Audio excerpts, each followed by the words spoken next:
In this video, we will explore the Cuban Revolution. Like many other revolutions of the 20th century, we will soon see how colonialist and imperialist powers of the past helped shape much of the world we live in today. While in this course we have focused a lot on Africa, in many other areas of the world the same problems were brewing. These areas in question were often the site of proxy wars between the Soviets and the US, but today the scarred lands stand as a stark reminder to what can be done when the superpowers get involved. Lest we forget, we will see the same thing happen again in areas like Syria. As we move ahead to a portrait of the Cuban Revolution, keep in mind how many of these events still transpire today elsewhere and how important it is to recognize our past mistakes. To see where the seeds of the Cuban Revolution were planted, we must go back to 1898 during the Spanish-American War. To keep things brief, Cuba was a Spanish colony, and like many other colonies of the time, they were not treated well by their mother country. Many rich Cubans and business owners felt that Spain was not doing enough to help with economic stagnation, and furthermore, they felt they were instituting policies that did more damage than good.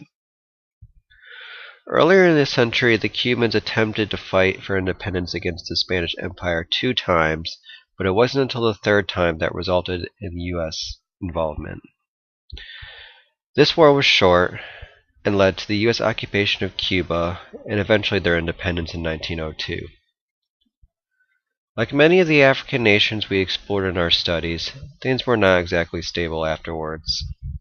Akin to South Africa, outside involvement was crucial, and the U.S. tried to make sure things went smoothly due to our economic interests in the nation.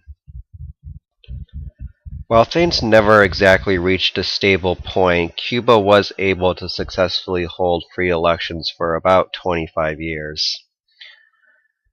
Eventually, though, former Cuban President Fulgencio Batista secured control over Cuba via a coup following one of his unsuccessful re-election bids.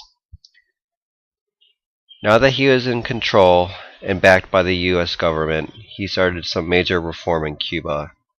He did things like restrict personal freedoms. He began to align himself with criminal organizations and U.S. corporations to help run the Cuban economy. And he also utilized wide-scale violence against protesters.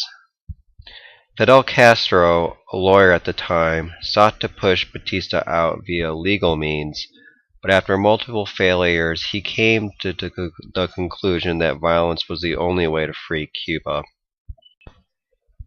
For the next few years, rebels fought against the Cuban government using guerrilla-style warfare. While the rebels were outmatched in numbers, weakening outside support for the Batista government severely limited what they could do. The Cuban revolutionaries eventually won and formed the Republic of Cuba that we know today. At the time, major reforms were made in improving unemployment, education, equal rights, and health care. In addition, nationalization took place and many foreign-owned land returned to Cuban control. I alluded earlier to the fact that colonialism played a big part in the Cuban Revolution. As Tilly points out, following the period of decolonization, there were many new countries that could be exploited, overthrown, or taken over. What is more important, though, is his distinction between high-capacity and low-capacity nations. While for a brief period of time Batista had made Cuba a high-capacity nation, it quickly fell down to a low-capacity one as U.S. support dwindled.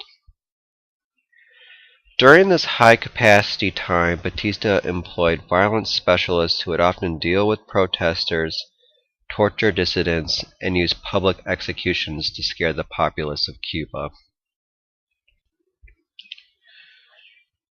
Surprisingly, though, Castro was still able to legally try to fight him, but it went nearly nowhere. The violence in the case of Cuba is unique, though. Unlike many other battles and revolutions around the world, very few people actually died. Most estimates put the number around 5,000 people. For comparison, nearly 2 million people died in the Russian Civil War. There are a few reasons for why this might be the case. Like Hedges pointed out, propaganda and nationalism is strong in times of war, and Castro was no stranger to using these techniques. In using radio and other public speeches, Castro was able to find help in the populace. While many of them did not actually fight, they did share intelligence and did small-scale harassment on the Batista army. At this point in time, Cuba was already a low-capacity nation, and thus didn't have the means to fight against the people who were helping the revolutionaries.